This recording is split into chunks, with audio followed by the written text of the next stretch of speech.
শুক্রিয়া। চলে তোর গোলাপ গোলাপ ফোটে যখন বিড়ির ধোঁয়া ওঠে। কেমন আছে সবাই? আবার একটা নতুন ভিডিও নিয়ে চলে এসেছি।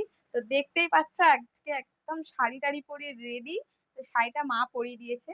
তো শেষে লুকটা দেখাবো। তো আজকে একটা অ্যানিভার্সারি মেকআপ লুক নিয়ে চলে এসেছি। না, শুধু অ্যানিভার্সারি মেকআপ লুক করবো বলে শাড়িটা পরিনি, আজকে সত্যি সত্যি আমার অ্যানিভার্সারি। তো অ্যানিভার্সারি ব্লগও আসবে, সেটা একটু টাইম লাগবে, মানে 2-3 দিনের মধ্যে চলে আসবে। তো আমি ভাবলাম যে আমি যখন আজকের দিনটা সব বিবাহিত মহিলাদের মতো আমার কাছেও খুব স্পেশাল, তো আমিও চাই যে নিজেকে আজকে একটু সুন্দর করে দেখতে। অনেক ব্যস্ততার মধ্যে সবসময় তো এইভাবে সাজা হয় না। তো আমি ভাবলাম আজকে আমি একটা মেকআপ যখন করছি, তো তোমাদের সাথেও মেকআপ লুকটা শেয়ার করে দিই, যদি তোমাদের একটু হেল্প হয়। তো বেশি দেরি আর করবো না, আমি অলরেডি মুখটা ফেস ওয়াশ করে চলে এসেছি, ঠিক আছে। আর আজকে গরমও সেরকম পড়েছে, তো ফেস ওয়াশ করে নিয়েছি। এরপরে আমি টোনারটা লাগিয়ে নেব, তো আমি টোনারটা অ্যাপ্লাই করে নিচ্ছি।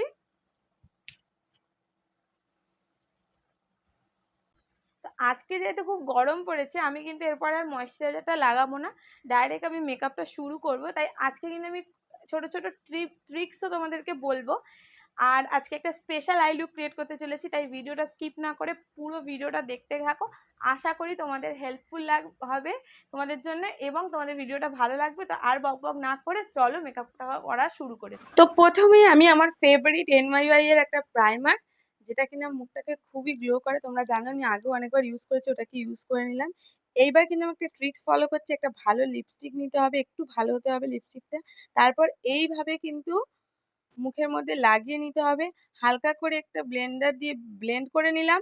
এইবার যদি আমি ফাউন্ডেশনটা অ্যাপ্লাই করি, তাহলে কিন্তু আমার মেকআপটা অনেকক্ষণ পর্যন্ত স্টে করবে।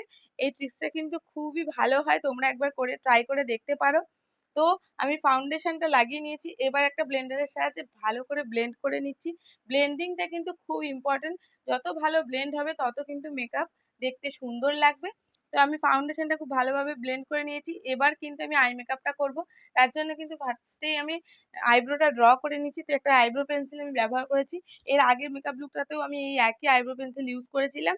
তো এই আইব্রো পেন্সিলটা দিয়ে আমি আইব্রোটা ড্র করে নিলাম। এবার একটা এয়ারবাডের সাহায্যে কিন্তু আমি ভালোভাবে ওটা স্প্রেড করে নিলাম। এবার এবার এই আইশ্যাডো প্যালেটটা থেকে, সুইস বিউটির এই আইশ্যাডো প্যালেটটা থেকে আমি কিন্তু ব্রাউন শেডটা নিয়ে একটা আইব্রো ব্রাশের সাহায্যে কিন্তু অল্প অল্প স্ট্রোকে কিন্তু আইব্রোটা সেট করে নিচ্ছি। এবার একটা স্পুলির সাহায্যে কিন্তু আইব্রোটাকে সেট করে নিলাম। তো আইব্রোটা দেখো কত সুন্দর সেট হয়েছে। এবার কিন্তু আমি একটা কনসিলার নেব, এখানে আমি সুইস বিউটির কনসিলার ইউজ করেছি, শেড নাম্বারটা তোমরা ডেসক্রিপশন বক্সে পেয়ে যাবে। তো এটা কনসিলার ব্রাশের সাহায্যে এইভাবে আস্তে আস্তে কিন্তু আইব্রোটা এবং চোখের উপরটা কিন্তু যেখানে ডার্ক সার্কেলগুলো আছে, আই মেকআপটা করার জন্য কনসিলারটা কিন্তু আমি অ্যাপ্লাই করে নেব। খুব সুন্দরভাবে আস্তে আস্তে কনসিলার অ্যাপ্লাই করতে হবে। আর তোমরা ভাবতে পারো যে আমি আগে কেন ফেসটা সেট করে নিয়েছি, এরকম কিন্তু কিছু নেই যে এটার পরে এই স্টেপটাই করতে হবে।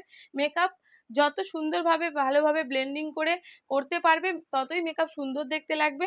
পরপর করলেই যে মেকআপ সুন্দর হবে এমনটা নয়। তো আমি কিন্তু কনসিলারটা ব্লেন্ডারের সাহায্যে ব্লেন্ড করে নিয়েছি। এবার কিন্তু আমি রোজ পাউডার নিয়ে নিয়েছি ল্যাকমির, ওটা দিয়ে কিন্তু আমি কনসিলারটাকে সেট করে নিচ্ছি। এখানে কনসিলারটা ব্লেন্ড করা সেট করা কিন্তু খুবই ইম্পর্টেন্ট পার্ট, সেটার উপরে কিন্তু পুরো আই মেকআপটা নির্ভর করে। তা আমি দেখো এখানে একটা দুটো সেলোটেপ নিয়ে নিয়েছি, চোখের দুপাশে সেলোটেপটা আটকে নিলাম। এটা করলে যারা বিগিনার তাদের জন্য কিন্তু আই মেকআপটা করতে খুবই ভালো হবে। আর যারা উইংস ক্রিয়েট করতে পারো না, তারাও কিন্তু খুব সহজেই উইংসটা ক্রিয়েট করতে পারবে। তো এই ট্রিক্সটাও কিন্তু খুব ভালো একটা ট্রিক্স, তো তোমরা এটা ট্রাই করতে পারো। এবার কিন্তু আমি ওই সুইস বিউটির প্যালেটটা থেকে যে ব্রাউন শেডটা ছিল, সেটা কিন্তু একটা ব্লেন্ডিং ব্রাশের সাহায্যে আমরা কিন্তু নিয়ে আমরা কর্নারটাতে, যেটাতে ক্রিজ লাইনটাতে আমি কিন্তু ভালো করে দিয়ে নিলাম। তো তোমরা দেখতেই পাচ্ছ আমি ভালোভাবে ব্লেন্ড করে নিয়েছি। এবার একটা ব্ল্যাক শেড নিয়ে আর একটা ব্রাশের সাহায্যে আমি কিন্তু শুধুমাত্র আউটার কর্নারটাতেই লাগিয়েছি, পুরোটা আমি স্প্রেড করতে চাইনি, তাই অল্প একটু লাগিয়ে নিয়েছি। এবার কিন্তু আজকে কিন্তু আমি কাট ক্রিজ আই করতে চলেছি। তো তার জন্য কিন্তু আমি কনসিলার দিয়ে দেখো এই পোর্শনটা, মানে যেখানে আমি আউটার কর্নারে যেখানে আমি লাগিয়েছিলাম আর উপরটা ক্রিজ লাইন, ওই জায়গাটার মিডিলটাতে কিন্তু আমি কনসিলার লাগিয়ে নিচ্ছি। যেহেতু আমি কাট ক্রিজ আই করবো, তো কনসিলার লাগিয়ে এটা কিন্তু আমি পাউডার দিয়ে এটাকেও আমি সেট করে নিলাম। তো এরপরে যে গ্লিটারি শেডটা আছে বা শিমারি শেডটা আছে সেটা কিন্তু আমি ইয়েলো কালারে, সেটা কিন্তু হাত দিয়ে আমি অ্যাপ্লাই করছি। তো এই শিমারি শেড কিন্তু হাত দিয়ে সবথেকে ভালো অ্যাপ্লাই হয়, কিন্তু এটা যেহেতু খুব একটা পাউডারি না, একটু কিছুটা মানে পাউডারিশ কম আছে, তো সেই জন্য এটা কিন্তু আমি শেষের দিকে আমি কিন্তু একটা ব্লেন্ডিং ব্রাশের সাহায্যে ভালো করে ব্লেন্ড করে নিলাম। আবার কিন্তু এই ব্ল্যাক শেডটা নিয়ে আমি ভালোভাবে চোখটা করে নিলাম। দেখো দুটো চোখই আমার খুব ভালোভাবে হয়ে গেছে, আর কিন্তু বোঝাও যাচ্ছে না দুটো শেডের মাঝখানে। এবার কিন্তু আমি আইলাইনার পরে ভালো করে কিন্তু আমি উইংসটা ক্রিয়েট করে নিলাম। দেখো সেলো টেপ লাগিয়ে আই লুকটা করলাম বলে কত সুন্দর হলো আই লুকটা। এবার কিন্তু আমি কনসিলার নিয়ে নেব, বাকি যে ফেস সেটটা করা আছে সেটা কিন্তু আমি করে নেব। আগেও বললাম পরপর যে করতেই হবে, এরম কিন্তু স্টেপ বাই স্টেপ করলে যে মেকআপ ভালো হয় এমনটা না, তোমার ইচ্ছে মতো মেকআপটা করতে পারো, শুধু মনে রাখতে হবে যেন ভালো করে ব্লেন্ডিং হয়। সেই জন্য আমি আগে বেসটা করে নিয়েছিলাম, তারপরে আই লুকটা করেছি। আবার কিন্তু আমি বেসে চলে এসেছি, তাতে কিন্তু আমার মেকআপে কোনো ফারাক পড়বে না, তোমরা দেখতেই পাবে। তো ভালোভাবে ব্লেন্ড করে নিলাম কনসিলারটা। এবার কিন্তু আমি একটা ব্রাশের সাহায্যে লুজ পাউডার দিয়ে কিন্তু আমি সেট করে নেব ভালোভাবে বেসটা। তোমার বেস সেট হয়ে গেছে, এবার আমি মাস্কারা কোট করে নিচ্ছি। এখানে ব্লু হেভেনের মাস্কারা ইউজ করেছি, তোমরা চাইলে আর একটু ভালো মাস্কারা ইউজ করবে, আমি যেহেতু ফলসি ইউজ করব তাই এটাই ঠিক আছে।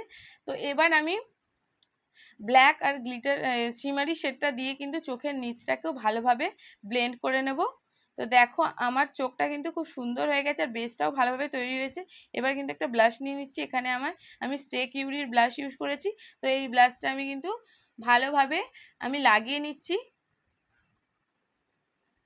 তো এবার কিন্তু আমার পালা হাইলাইটার লাগানোর মেকআপে, যেটা আমার মনে হয় সবথেকে ইম্পর্টেন্ট পার্ট। আমি আগেও বলেছি অনেক মেকআপে, তো আমি কিন্তু হাইলাইটারটা ইনার কর্নারগুলো, চোখের ইনার কর্নারগুলো, লিপসের ওপরে আমি কিন্তু ভালোভাবে হাইলাইট করে নিলাম। এবার একটা মেকআপ ফিক্সিং স্প্রের মাধ্যমে আমি কিন্তু পুরো মেকআপটাকে সেটিং করে নিলাম।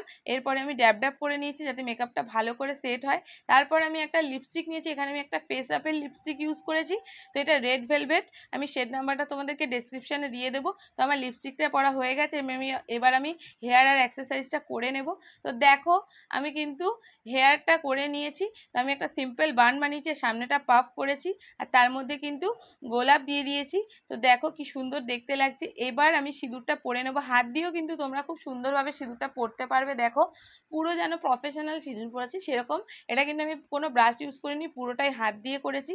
তো দেখো ভালোভাবে সিঁদুরটা পরে নিলাম, এবার টিপ পরে নিলাম। এবার তোমরাই দেখে নাও আমার ফাইনাল লুক।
ভালো লেগে থাকে তাহলে অবশ্যই লাইক করবে, শেয়ার করবে, আর কমেন্ট করে জানাও যে আমাকে কেমন দেখতে লাগছে। আর অ্যানিভার্সারি ব্লগ খুব তাড়াতাড়ি আসছে, তো সেটাও তোমরা দেখতে পাবে। তো সাবস্ক্রাইব করে নেবে আমার চ্যানেলটাকে, আর পাশে দেওয়া বেল বাটনটা ক্লিক করে নেবে যাতে আমার এইরকম ভালো ভালো ভিডিও নোটিফিকেশন তোমাদের কাছে সবার আগে পৌঁছে যায়। তো ততক্ষণের জন্য বাই বাই, টেক কেয়ার।